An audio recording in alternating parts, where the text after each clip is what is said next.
Bonjour les balances et bienvenue pour votre guidance de la semaine du 29 avril au 5 mai. Alors, je suis désolée, il y a déjà deux cartes que j'ai sorties. J'ai eu un petit souci, donc j'ai dû interrompre et en fait, il a fallu que je recommence. Voilà, mais ce sont des cartes qui ont été prises normalement, donc voilà, nous allons commencer. Donc je vous rappelle, bien entendu, de penser à regarder les messages de pleine lune, les guidances mensuelles aussi, hein, que j'ai publiées hier et avant-hier, et puis voilà, toutes les autres guidances éventuellement que je vais faire, mais je ne sais pas encore ce qui vient. Si ça ne vous parle pas, pensez à regarder votre ascendant et votre signe lunaire. Alors, nous avons donc pour l'énergie générale de la semaine, la carte de Jupiter qui revient à sa position. Donc, ça ne fait que confirmer finalement l'énergie extrêmement positive qui entoure votre signe en cette période. Et c'est une carte de chance, hein, une carte de productivité et surtout de récolte, comme une forme de récompense, où enfin les fruits de vos efforts portent leurs fruits et vous les recevez. C'est une période d'abondance, de possibilités d'abondance, à tout point de vue, hein, et encore une fois, je le répète, de chance. Alors, ça peut aussi indiquer des résultats positifs dans des litiges, dans des conflits. Alors, ce qui est intéressant, c'est que dans la carte du défi, c'est justement le procès civil. Dans d'autres, elle s'appelle le conflit, hein, c'est la même carte, la carte 6, donc c'est le défi de la semaine. Et ici, surtout, ce qu'on vient vous rappeler, c'est que chacun détient sa vérité. Hein. Vous pouvez, quelle que soit la situation, vous pouvez être persuadé de votre bon droit, ou de détenir la vérité, d'avoir raison. Vous pouvez penser que votre vision est la seule qui soit juste. On vous rappelle qu'il y a plusieurs vérités, que chacun détient sa vérité. C'est important à ne pas oublier en fait cela. C'est important de ne pas oublier cela, notamment dans vos relations avec les autres, et également d'un point de vue spirituel, de rester dans une forme d'humilité à ce niveau-là, et de rester ouverte. Mais ce qui est important ici, bon, d'une façon plus générale, c'est de ne pas se précipiter dans l'action si vous sentez qu'il y a une résistance. Je ne dis pas céder ou quoi, hein, je dis simplement prendre le temps de voir les choses dans un sens, mais aussi dans l'autre sens. Je ne sais pas si ça va faire sens, ce que je vous dis là. Vous saurez certainement à un moment donné de quoi il s'agit. Ça sera différent pour chacun, pour chacune. Mais en tout état de cause, ne cherchez pas à imposer votre vision ou votre point de vue. Trouvez une autre approche. Voilà. Alors ça peut être un compromis en fonction de la situation. Mais voilà, vous saurez. Ça peut être tout simplement également un conflit intérieur aussi, qui est important qu'il va être important de dépasser pour vous. Alors, qu'est-ce que cette semaine vous apporte? Bon, on a déjà beaucoup avec cette carte de Jupiter qui redevient directe. Alors, qu'est-ce que la semaine vous apporte? Les balances.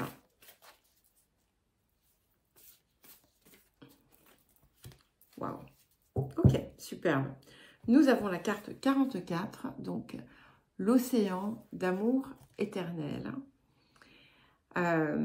Voilà, c'est l'amour, en fait, c'est ça. C'est que vous allez, en fait, sentir comme quelque chose qui se rétablit. Il y a des formes de guérison, des formes de libération, quelque chose de très puissant. Puis on a ces deux bleus qui sont très profonds ici. Et ça vous dit également que quand l'amour est derrière, tout est possible. Alors l'amour, c'est pas simplement l'amour romantique ou l'amour maternel, l'amour filial ou l'amour amical. Voilà, c'est quelque chose, c'est une vibration en fait, une énergie qui demande à vivre à l'intérieur de vous, et c'est un petit peu ce que ça vous apporte, comme si vous alliez vous sentir en fait rempli, complet, complète. Ça peut bien entendu apporter aussi de l'amour sur un plan physique dans votre vie. Et c'est une période de créativité, de fertilité, de fécondité, où les choses vont se mettre en place de façon aisée à partir du moment où, effectivement, le cœur est à la source de chaque intention. Alors, quel autre message ou conseil pour vous, les balances, avant de passer au tirage celtique? Ok. Alors, nous avons la carte 2, équilibrer vos engagements, qui vous demande, là aussi, d'être très balance ici, d'être vraiment dans cette... de ne négliger aucun aspect de votre vie, aucun domaine de votre vie, de chercher justement, de voir peut-être qu'est-ce qui manque ici. Est-ce que je me sens satisfaite, comblée, satisfaite, comblée dans chacun des domaines. Et si vous sentez qu'il y a quelque chose qui n'est peut-être pas optimal sur un plan de l'expérience, eh bien, voyez ce que vous pouvez mettre en œuvre pour l'intégrer à votre vie. Alors, le tirage celtique à présent. C'est très bleu tout ça. Attendez, je vais vous remontrer les cartes. C'est très apaisant. C'est... Alors, donc, qu'est-ce que nous avons autour des énergies présentes pour les balances? Ok, nous avons la lune. C'est intéressant parce que regardez, elle est là aussi. Et ici, en fait, c'est un petit peu comme si tout était en train de monter à la surface. C'est un petit peu comme si il y avait des choses qui allaient émerger, qui étaient pour l'instant en suspens, qui étaient, comment dire, latentes, des choses. Et ici, ça y est, la lumière est en train de sortir. Il peut y avoir quelque chose dans le domaine familial qui remonte aussi à la surface. Je ne sais pas si je voulais montrer la lune, mais si je voulais montrer. Oui, ce que je voulais vous montrer, c'était tout ce bleu aussi. Regardez ça, que ça vous inspire un petit peu. Hein. Et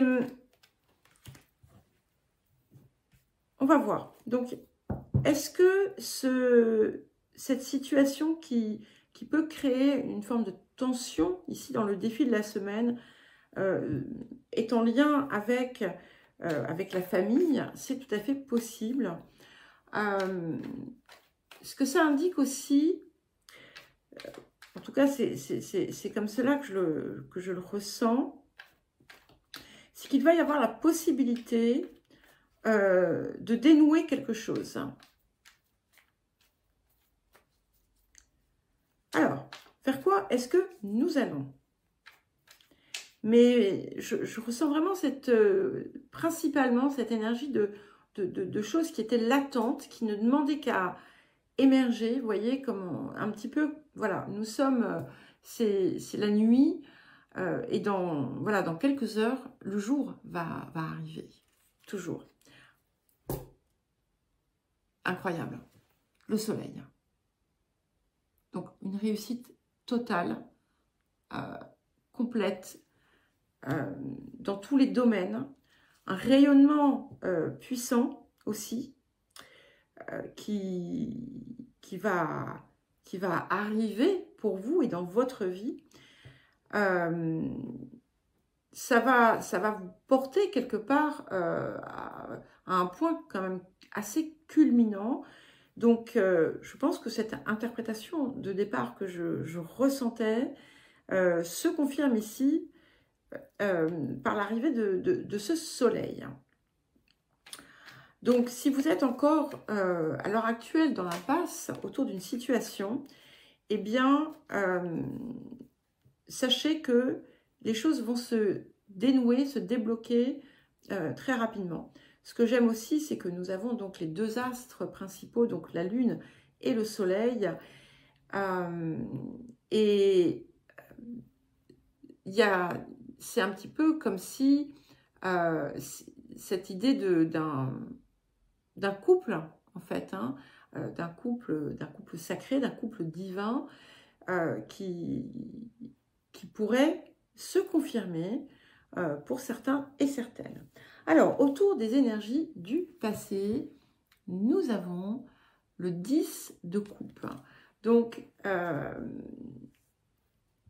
ici, je vais le ressentir comme plutôt un rêve que vous avez cultivé. Ce qui a pu être pour vous, votre représentation en fait du paradis sur terre, quelque chose que vous avez finalement imaginé, créé, ressenti, et c'est cela en fait que vous êtes en train de matérialiser dans votre vie. Alors, qu'est-ce qui vient dans les énergies du futur pour accompagner ce soleil? Waouh. Incroyable. Alors, pour ceux qui l'ont déjà regardé, je ne sais pas si vous avez souvenir de la guidance mensuelle où il y avait tous ces arcanes majeurs du tarot akashique. Sur 4 cartes, nous sommes à 3 arcanes majeures puisque nous avons le monde. Donc, on a bien cette confirmation d'une réussite absolument phénoménale à tout point de vue, d'accord? Et là, ici, vous êtes dans votre pleine et entière réalisation. Mon vocabulaire me fait défaut là, en fait. Je ne sais même pas quoi dire, de peur que ça paraisse galvaudé ou presque irréaliste. C'est absolument extraordinaire.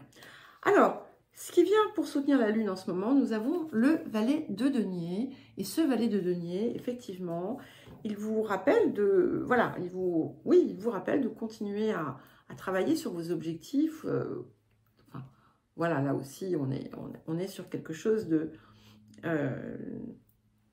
à interpréter en fonction de vos situations, bien entendu. Il est aussi très déterminé, ce valet de denier. Et ça, je l'aime beaucoup. Il est déterminé, il est connecté aussi. Hein. Je vous rappelle ses plumes. au sommet de son crâne, ces plumes dorées qui reçoivent en fait voilà, la lumière divine. Et il est inspiré aussi, il reçoit la connaissance avec le pan et tous ses yeux. Et il utilise tous ses trésors. Il est en fait, il porte l'as de denier dans les mains. D'accord? Et voilà, c'est magnifique. Alors, qu'est-ce que...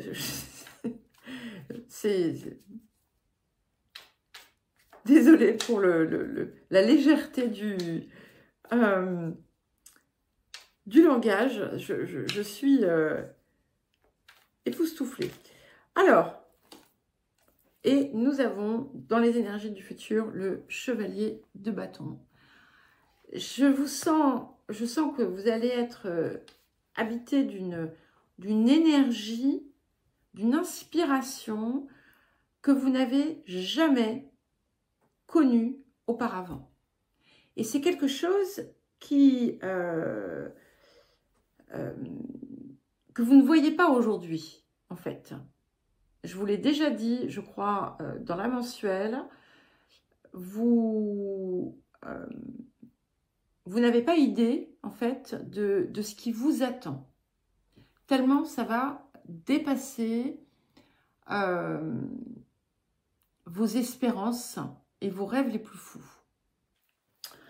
Alors, votre posture.